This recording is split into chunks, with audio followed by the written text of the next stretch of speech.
Dealing with an imperfect family. Makikita po natin ano po yung mga bagay na nakita po natin doon po sa ating binasa. Nakita po natin na ang pamilya po ni na Joseph ay lack of communication. Hindi po sila nagkakaunawaan. Hindi po sila nagkakaintindihan. Dahil siguro, maraming asawa yung tatay po nila at iba-iba po yung ugali na mayroon ang pamilya po nila. Nakita po natin ang rivalry among the children. Yung hindi pagkakaunawaan ng mga anak. Nakita din po natin yung may sariling pagtingin yung tatay sa anak. Na alam po natin na nangyayari din po yan sa ating kapanahunan. Na yung mga tatay ay mayroong kinikilingan. Hindi po pantay ang pagtingin sa kanyang mga anak. Kung atin pong patuloy na babasahin, ang kwento po ng pamilya po ni Jacob, makikita din po natin doon na nagdanas din po sila ng abuse or sexual abuse. Dahil yung anak po nilang babae na si Dina ay, ito po ay ni-rape o nakaranas po siya ng rape. Then kung atin pong titingnan doon sa ating binasa, extramarital affair. Dahil may mga asawa, yung asawa pong si Leah ay may katulong at yun po ay sinipingan din po ni Jacob. At yung si Raquel na pinakamamahal niya ay mayroon din katulong at ito din po ay naging asawa niya. Kaya 4 po sila sa buhay po ni Jacob. Kaya makikita po natin na talagang hindi po perfect yung pamilya na mayroon po sila. At makikita po natin na sa mga panahon pong ito, o sa mga pagkakataon pong ito, nakikita rin po natin sa mga Kristiyano at hindi Kristiyanong pamilya na nangyayari at nararanasan po nila ang ganitong sitwasyon. Pero alalahanin po natin na once po na nag-asawa po tayo at nagkaroon po tayo ng mga anak, alagaan po natin mabuti at masama ay natututunan sa loob ng ating mga tahanan. Lagi po nating isipin na kung ang resulta ng ating pamilya ay maganda, ito po ay unang natutunan nila sa loob ng ating tahanan. At kung ang ating mga member of the family ay hindi po mabuti, ito din po ay natutunan nila sa loob ng ating tahanan. Kaya't kailangang i-deal po natin ang imperfect family po natin sa layunin at nais ng ating Panginoon. Dahil sinabi ko nga po kanina na ang bawat pamilya ay source po ng pagtutulungan, source ng pagpamahalan, source ng pagkakaisa, at hindi man po ito perfect, alam po natin na ang bawat challenge na mayroon po ang bawat pamilya po natin ay napapaglabanan po natin dahil mayroon po tayong Diyos na pinaglilingkuran o tinitingnan.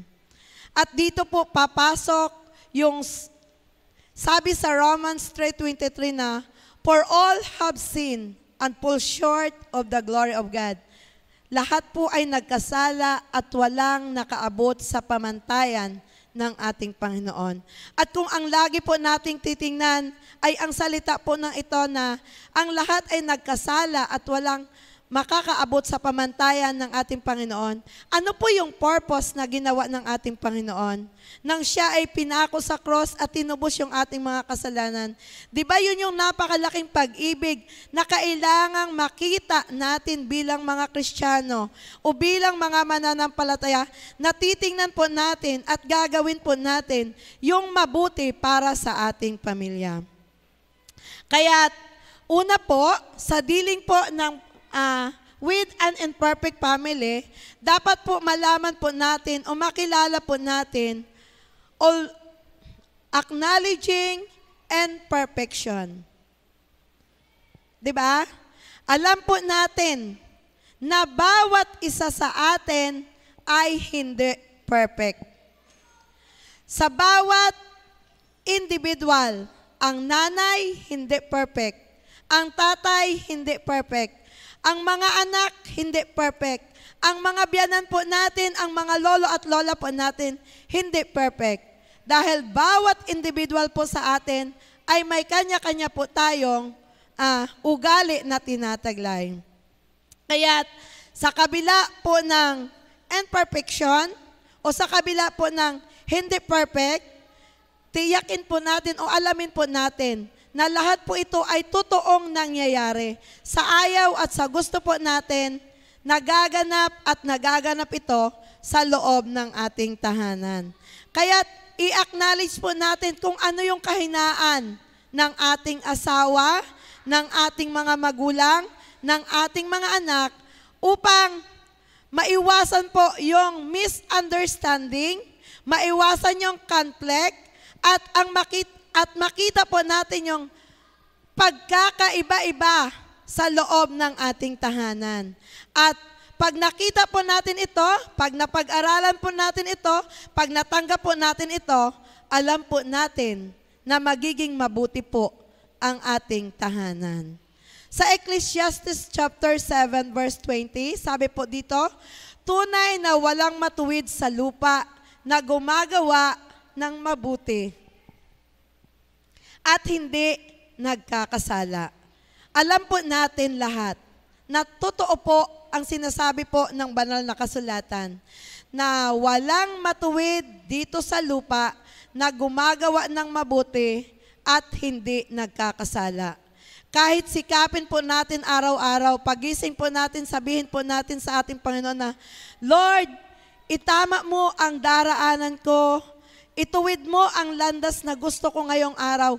Pero dumarating at dumarating pa rin yung pagkakataon na tayo po ay nagkakasala. Kaya, kailangan po, tingnan po natin ang ating mga buhay. Tanggapin po natin yung imperfection ng bawat miyembro ng pamilya po natin. At pag natanggap po natin yon, ay maiiwasan yung sigalot, maiiwasan yung away, maiiwasan yung pagbabalitaktakan ng ating mga pamilya. Pangalawa, the danger of unrealistic. Alam po natin na may panganib po sa hindi natin inaasahan. Bakit ginusto po ba ni Joseph na ihulog siya sa balon? Bakit kung ako si Joseph at inutosan ako ng aking tatay, nadalhan sila ng pagkain o tingnan sila doon sa kabukiran, maglalakas ba ako ng loob para hanapin sila? O maglalaan ako ng pagod para hanapin sila?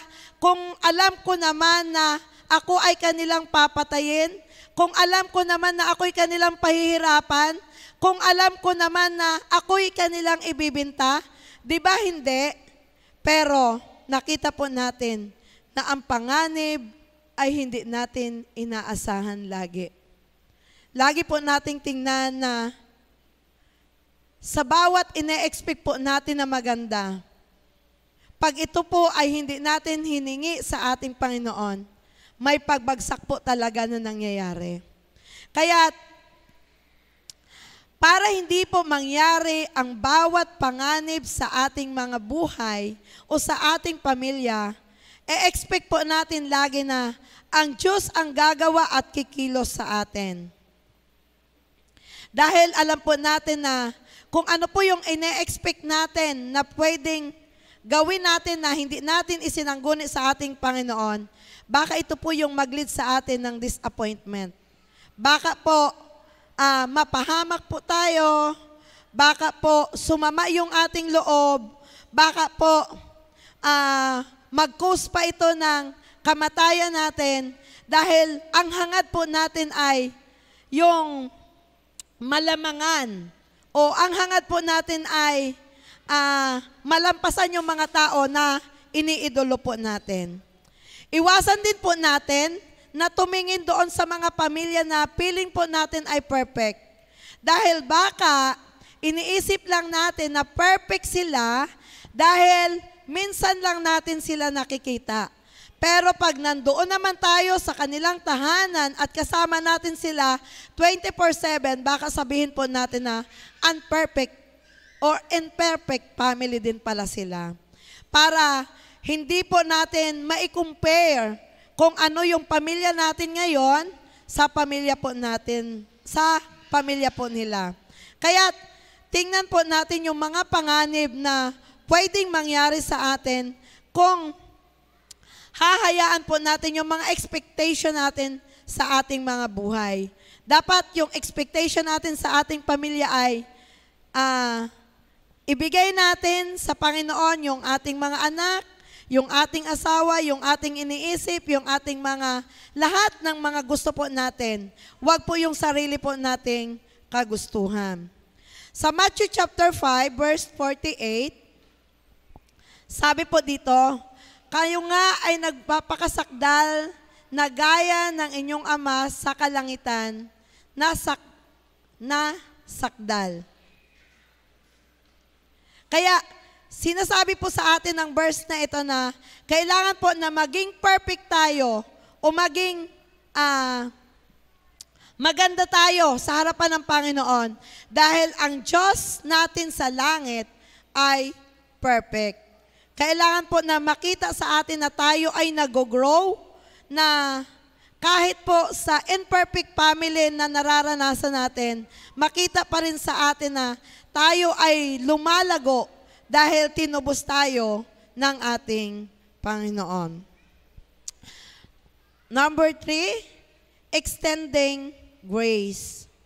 Alalahanin po natin yung biyaya na ginawa po ng ating Panginoon sa atin, na dahil sa kanyang biyaya, tayo po ay naligtas at mayroon po tayong pananampalataya na kung saan ay pinanghahawakan po natin sa mga oras na ito.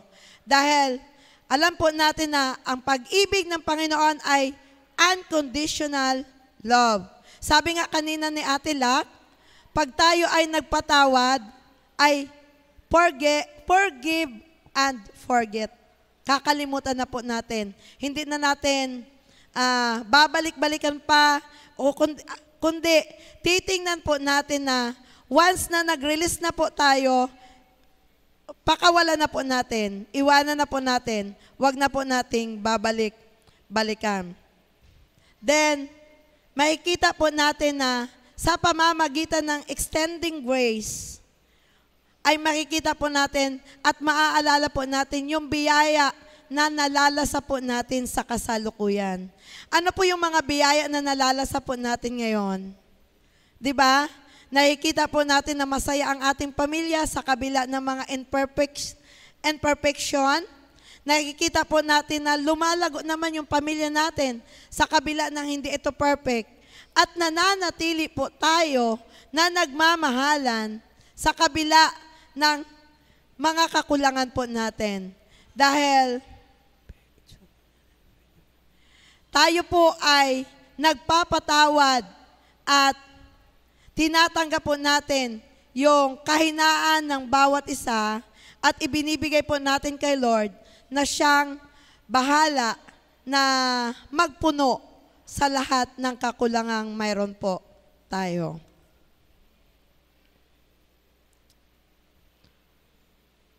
Sa James chapter 1, verse 19 to 20, my dear brother and sister, take note of this. Everyone should be quick to listen, slow to speak, and slow to become angry. Kinakailangan po na makita po sa atin na marunong po tayo mag-practice ng ating patience. Kasi ang pinagmumulan talaga lagi ng away o pinagmumulan ng misunderstanding sa loob ng tahanan ay yung wala po tayong tiyaga o wala tayong mahabang pasensya na unawain yung mga sigalot sa loob ng ating tahanan. Kaya, kailangan po, magkaroon po tayo ng mahabang pangunawa o malalim na pangunawa at maging open po tayo sa pakikipagbalitaktakan sa mga kasamahan po natin sa tahanan. Dahil baka ikaw lang yung magsasalita at iiwanan ka at walang makikinig sa'yo, hindi mo rin masasabi kung ano yung iyong saloobin. O di kaya, habang nagsasalita yung may gustong ipaliwanag, ikaw naman yung ayaw makinig, kaya wala pong nabubuo na magandang resulta sa loob ng ating tahanan. Kaya't kinakailangan po na yung communication ay mayroon po tayo sa loob ng ating tahanan. Dahil napakalaki pong hadlang o kasiraan ang hindi po nagkakaunawaan sa communication. Katulad lamang po ito ng isang nagbabiyahe na ang usapan nyo ay sabay kayong aalis at umalis ng nauna ang isa at hindi na kayo nagkinitaan. At pagdating nyo sa isang lugar, ay mayroon na pala kayo na misunderstanding dahil nagalit na po yung naiwan. Kaya, kailangan po natin na intindihin at unawain at pakinggan ang bawat kasama po natin sa loob ng ating tahanan. James 1:19-20, nalalaman ninyo ito, minamahal kong mga kapatid, ngunit magmaliksi ang bawat tao sa pakikinig at magkatupad sa pananalita, magmakupad sa pagkagalit sapagkat ang galit ng tao ay hindi gumagawa ng katuwiran ng Diyos. Amen. Then, next po, cultivating unity. Ito po yung napakaganda sa loob ng ating tahanan. Na kailangan po na kahit marami pong sigalot sa loob ng ating mga tahanan, manatili pa rin yung pagkakaisa. Dahil sa loob nga ng tahanan natin makikita yung pagmamahalan, pagtutulungan, yung pagkakaisa, lalo pag may sakit. Ang mga kaibigan po, 1, 2, 3 araw lang yan na magbibisita o magbabantay sa inyo. Pero ang pamilya po natin, kahit gaano po yan kasama, pag tayo po ay nangailangan, ibubuhis po yan ang kanilang buhay. Pag tayo po ay namatayan, yung mga kaibigan po natin, 1 oras, kalahating araw, o isang gabi na makikipaglamay. Pero ang pamilya po natin, maghuhugas pa yan ng plato, ipagluluto pa tayo habang tayo ay nasa kagipitan. Kaya kinakailangan po na makita din po sa atin na nagkakaisa tayo bilang isang pamilya. Na kahit hindi po tayo mga perfect, may mga nakikita po tayo na hindi mabuti sa kanila. Palagi po nating isipin na dapat ay nagkakaisa tayo bilang magpamilya.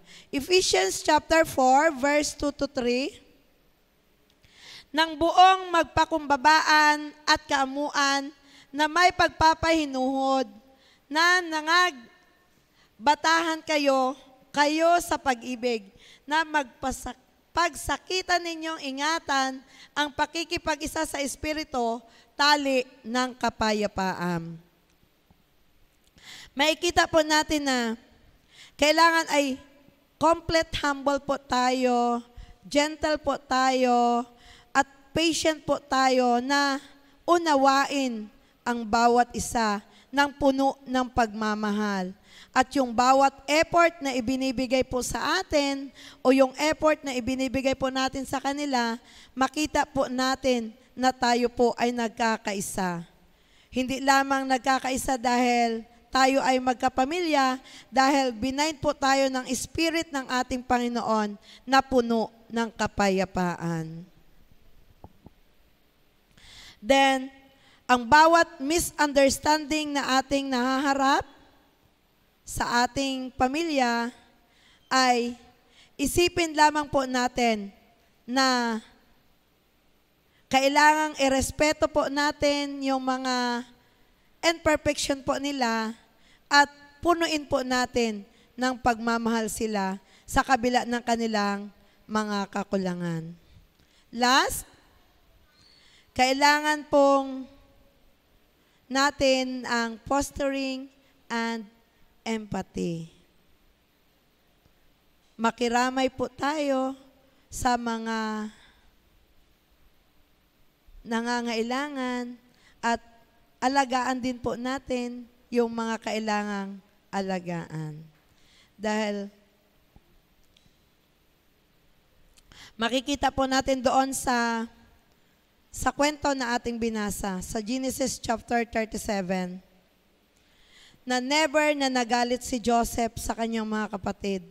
Kung atin pong ipagpapatuloy ang kwento pong yon, dumating po ang tagutom sa kanilang lugar at nahihirapan po sila, samantalang doon sa lugar ni Joseph ay marami po at may mga ay kasaganaan dahil na-manage po ng mabuti yung kanilang mga resources dahil sa tulong ng Panginoon at hindi iniwan ng Panginoon si Joseph during the time na nandoon po siya sa lugar ni Potiphar. Kaya, nung pumunta po yung kanyang mga kapatid, di ba? Kung ako po si Joseph at nakita ko po sila, alam kong punong-puno ako ng galit. Alam ko po na pwede akong gumante, na hindi ko sila pagbilhan ng kanilang kailangan para mamatay na lang sila. Dahil yun yung kanilang inisip sa akin, ako'y kanilang papatayin. Pero ang ginawa po ni Joseph ay, inalaga pa rin niya, binigyan pa rin niya ng mga pangangailangan ito na hindi po nakita yung galit sa kanyang mukha. Kumbaga, tuwang-tuwa pa rin siya na makita yung kanyang kapamilya at nagtanong pa siya na kung may kapatid pa sila at buhay pa yung kanilang ama at hindi siya nagpakilala na siya yung ginawa nila ng kalupitan, siya yung ginawa nila ng kwento na patay na sa kanilang ama at siya yung hinulog nila sa balon at siya yung bininta nila doon sa mga mangangalakal.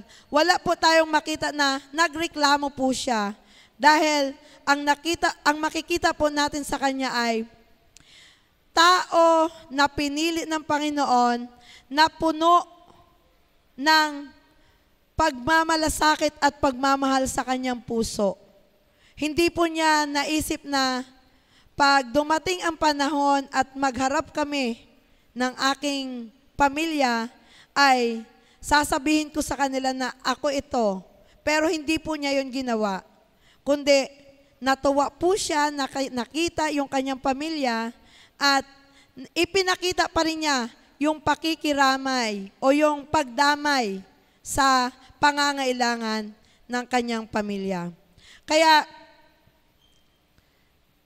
tayo bilang mga mananampalataya, Romans chapter 12:15, mag-alala kayo sa nagagalak at makiiyak kayo sa mga nagsisiiyak. Kailangan po nating makita ito sa ating mga sarili na sa bawat pamilya na mayroon po tayo, hindi man po sila perfect, hindi man po sila mabuti, ipakita po natin ang pagsimpati sa mga nalulungkot at magsaya din tayo sa bawat nasisiyahan. Dahil gamitin po natin na kung ano po yung kanilang nararanasan, darating din po ang araw na tayo ang makakaranas nito. At kung iniwan po natin sila sa mga sitwasyon na kailangan po nila tayo, alam ko po na masakit din po yun sa atin. Conclusion po, tayo pong lahat, dear friend, our families are imperfect, but they are also space of love, growth, and learning. As we journey through life together, let us remember that imperfection do not define us. Instead, How we respond to this imperfection shape our family, character, through acknowledging our own imperfection, extending grace, cultivating unity, we can transform our families into heaven of acceptance and understanding. Let's hold on the promise of God, unwavering love, and remember 1 Peter chapter 4 verse 8, above all, love each other deeply because love covers over a multitude of sin.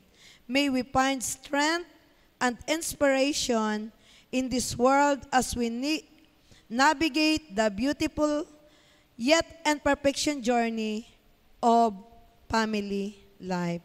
Alam po natin na ang bawat journey talaga ng ating buhay ay hindi po perfect. Isipin po natin, above all, love each other deeply because love cover over a multitude of sin.